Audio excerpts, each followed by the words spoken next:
6 തവണ തുടർച്ചയായി ഇടതുമുന്നണി ജയിച്ച മണ്ഡലമാണ് കഴിഞ്ഞ തവണ വി.കെ. ശ്രീകണ്ഠൻ യു.ഡി.എഫിന് വേണ്ടി തിരികെ പിടിച്ചത്. ശ്രീ വി.കെ. ശ്രീകണ്ഠനാണ് യു.ഡി.എഫിന്റെ ഇത്തവണത്തെ സ്ഥാനാർത്ഥി. അദ്ദേഹം നമുക്കൊപ്പം ചേരുന്നു. എന്തുകൊണ്ട് പാലക്കാട്ടെ ജനങ്ങൾ വീണ്ടും താങ്കളെ ജയിപ്പിക്കണം? നമസ്കാരം.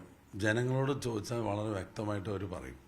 ഇന്നിപ്പോൾ കേന്ദ്ര സംസ്ഥാന സർക്കാരുകൾക്കെതിരായ വലിയ ജനവികാരം ഉണ്ട്. സത്യത്തിൽ ലോക്സഭാ തെരഞ്ഞെടുപ്പ് എന്ന് വെച്ചാൽ രാജ്യം മുഴുവൻ ഏറ്റവും കൂടുതൽ രാഷ്ട്രീയം ചർച്ച ചെയ്യുന്ന ഒരു തെരഞ്ഞെടുപ്പാണ്. കേരളം അതിന് വലിയ മാതൃകയാണ്. ഇപ്പോൾ ഒരു വർഗീയ ഫാസിസ്റ്റ് സർക്കാരാണ് നരേന്ദ്രമോദിയുടെ സർക്കാർ, BJP സർക്കാർ എന്ന് വലിയ തോതിലുള്ള ആക്ഷേപമുണ്ട്. അനുഭവമാണ് ജനങ്ങളുടെ. ഇപ്പോൾ ജനങ്ങൾ ആഗ്രഹിക്കുന്ന ഇന്ത്യയുടെ ഭരണഘടന നിലനിൽക്കണം. കോൺഗ്രസ് അതാണ് മുദ്രാവാക്യം മുഴക്കുന്നത്. മാത്രമല്ല രാജ്യത്തെ വീണ്ടെടുക്കാനുള്ള പോരാട്ടമാണെന്നാണ്.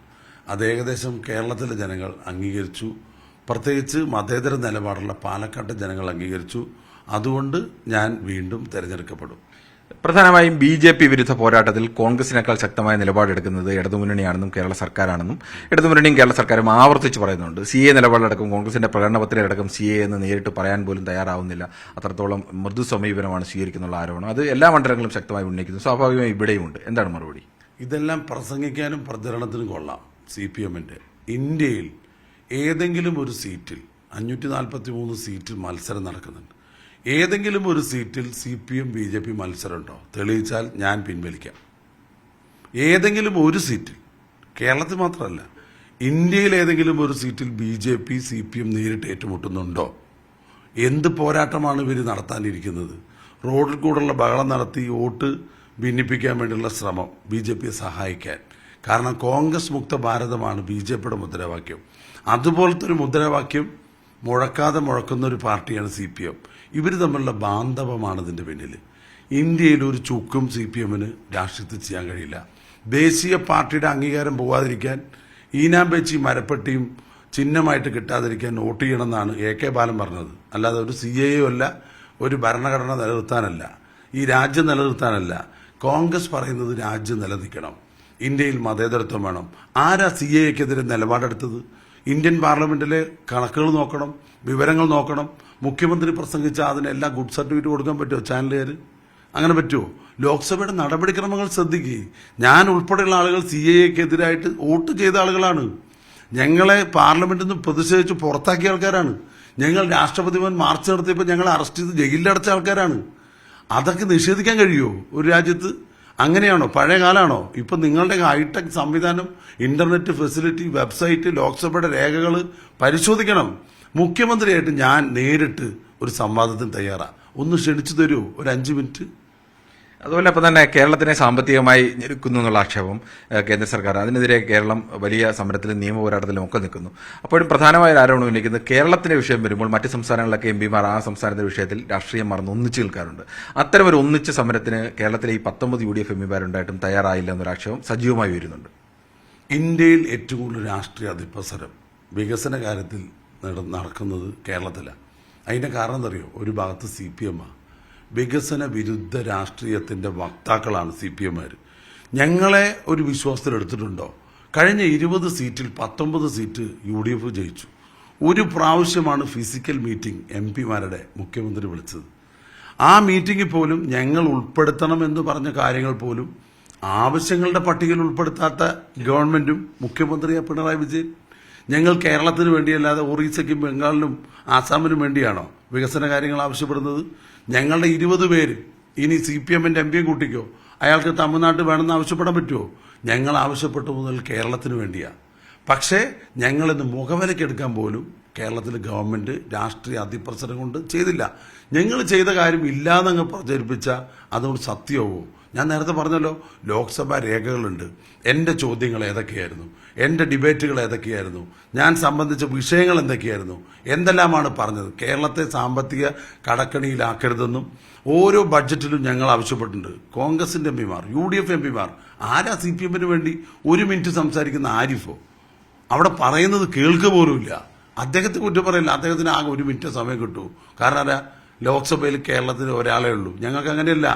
ഞങ്ങളെല്ലാവരും വളരെ ശക്തമായി പ്രതിച്ചിട്ടുണ്ട്. തൊഴിലുറപ്പ് പദ്ധതി വെട്ടിക്കുറച്ചതിന്, അതുപോലെ NHM-ന്റെ പദ്ധതികൾ വെട്ടിക്കുറയ്ക്കുന്നതിന്, അരി വെട്ടിക്കുറയ്ക്കുന്നതിന്, എന്താ സംഭവം മറുപടി പറയുമ്പോൾ ഞങ്ങൾ തലതാത്തിരിക്കേണ്ട സ്ഥിതി എന്തറിയോ? സമയാസമയത്ത് കണക്ക് കൊടുക്കാതെ, ഓഡിറ്റ് നടത്താതെ, തട്ടിപ്പ് നടത്തി അങ്ങനെ മുന്നോട്ട് പോവുക ഗവൺമെന്റ്. ആ ഗവൺമെന്റിനെതിരെ അവർ ശക്തമായിട്ട് നിയമപരമായിട്ട് നോക്കുന്നു. ആ നിയമ പോരാട്ടം നടത്തേണ്ട ഉത്തരവാദിത്വം ആരാണ്? അതിന്റെ ഉത്തരവാദിച്ച സർക്കാരാണ്. ആ സർക്കാർ പോകുമ്പോൾ ഞങ്ങളെ വിശ്വാസത്തിലെടുത്തുണ്ടോ? ഡൽഹിയിലേക്ക് വരും, മന്ത്രിമാരെ കാണും, രാത്രി തലമുണ്ടിട്ട് കാണാൻ പോകും പിണറായി വിജയൻ. ഞങ്ങളെ ആരും അറിയിക്കാറില്ല. ഒരു തവണ പോലും കേരളത്തിന്റെ പ്രശ്നങ്ങൾ നമുക്ക് ഒരുമിച്ച് ഉന്നയിക്കണം, പ്രധാനമന്ത്രിയെ കാണണം, അല്ലെങ്കിൽ ധനകാര്യ വകുപ്പ് മന്ത്രിയെ കാണണം എന്ന് ആവശ്യപ്പെട്ടിട്ടുണ്ടോ? ഉണ്ടെങ്കിൽ ഒരു രേഖ തരാൻ പറ. ഞങ്ങൾക്ക് ഒരു കത്ത് പോലും തന്നിട്ടില്ല. ഇവര് വരുന്നു, ഇവരുടെ സ്വന്തം കാര്യം നോക്കുന്നു, നമ്മുടെ SNC ലാവലിൻ മാറ്റിവെക്കാനുള്ള ചർച്ച നടത്തുന്നു, തിരികെ പോരുന്നു. അതാണ് ഞങ്ങൾക്ക് ആക്ഷേപിക്കാനുള്ളത്. എന്താ സ്വകാര്യ അജണ്ട ഇവരും BJP തമ്മിൽ?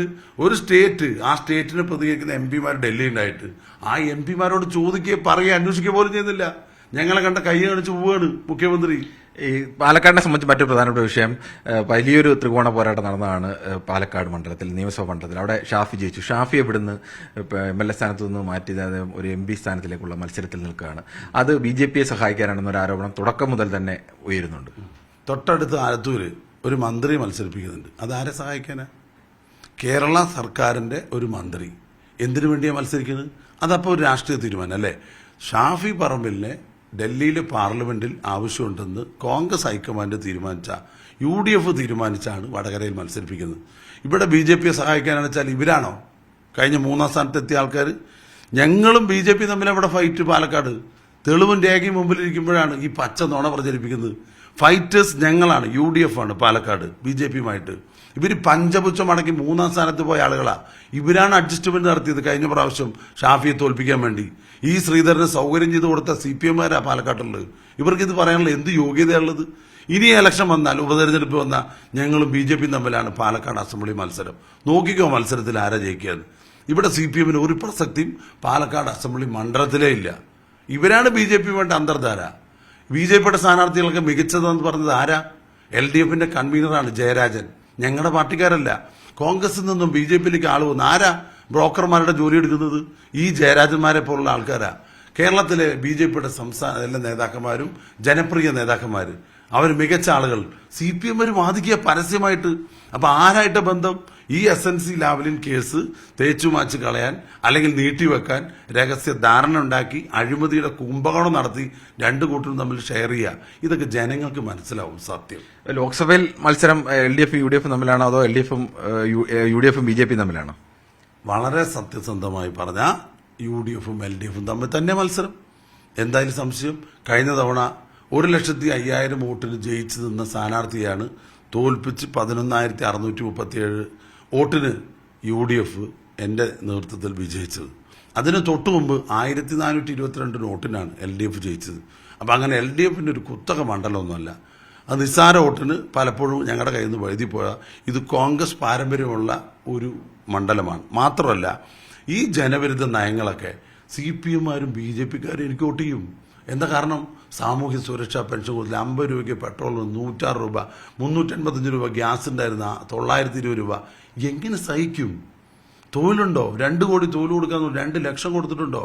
വിദേശത്തുള്ള കള്ളപ്പണം കൊണ്ടുവന്ന് എല്ലാവർക്കും 15 ലക്ഷം വെച്ച് കൊടുക്കാമെന്ന് പ്രധാനമന്ത്രി പാലക്കാട് വന്ന് പ്രസംഗിച്ചു കഴിഞ്ഞ തെരഞ്ഞെടുപ്പിന്. ഇപ്പൊ ഒന്നും മിണ്ടാതെ കൈ കാണിച്ചു പോയി. എനിക്കൊന്നും പറയാനില്ല. അത് എങ്ങനെ BJPക്ക് വോട്ട് കൂടും? എങ്ങനെ CPM-ന് വോട്ട് ചെയ്യും? മുൻ MP കൂടിയായ A. വിജയരാഘവനാണ്, ഒരു തലമുതിർന്ന നേതാവ് കൂടിയാണ് എതിരാളിയായി താങ്കൾക്ക് വന്നിരിക്കുന്നത്. അതിനെ എങ്ങനെയാണ്? ഒരു കുഴപ്പമില്ല. 35 വർഷം മുമ്പ് പുള്ളി 2 വർഷം ഇവിടെ MP ആയിരുന്നു. അതിനുശേഷം പിന്നെ ഇങ്ങോട്ട് വന്നിട്ടില്ല. അതുകൊണ്ട് വേറെ അപകടമൊന്നുമില്ല. അപ്പോൾ 100% താങ്കൾക്ക് നല്ല ഭൂരിപക്ഷത്തിൽ വിജയിക്കും എന്ന് തന്നെയാണ് ആത്മവിശ്വാസം? ഭൂരിപക്ഷം വിജയം ജനം തീരുമാനിക്കും. ഞാൻ നല്ല ആത്മവിശ്വാസത്തിലാണ്. ജനങ്ങൾ എന്നെ കൈവിടില്ല. 5 വർഷം ഒരു MP എന്നുള്ള നിലയിൽ സാന്നിധ്യമായി മണ്ഡലത്തിലുണ്ടായിട്ടുണ്ട്. പാവങ്ങളുടെ കണ്ണീരൊപ്പാനുണ്ടായിട്ടുണ്ട്. എല്ലാ വിഷയങ്ങളിലും ഇടപെട്ടിട്ടുണ്ട്.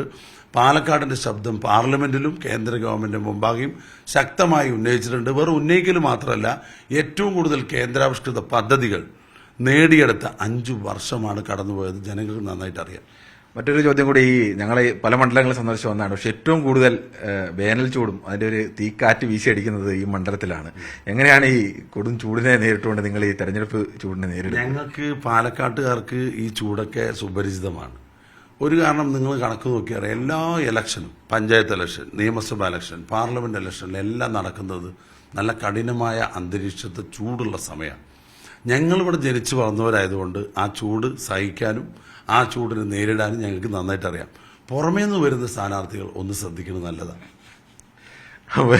എതിർ സ്ഥാനാർത്ഥികളുടെ ചൂടിന്റെ വിഷയത്തിൽ പോലും അത്തരത്തിൽ തന്നെയാണ് പ്രതികരണം. എന്തായാലും തികഞ്ഞ ആത്മവിശ്വാസം തന്നെയാണ് ശ്രീ വി കെ ശ്രീകണ്ഠൻ പ്രകടിപ്പിക്കുന്നത്. തന്റെ വികസന പ്രവർത്തനങ്ങൾ കേന്ദ്ര സർക്കാർ, സംസ്ഥാന സർക്കാർ വിരുദ്ധ നയങ്ങൾ തന്നെ വിജയത്തിന് സഹായിക്കും എന്നുകൂടി അദ്ദേഹം പ്രതീക്ഷിക്കുന്നു.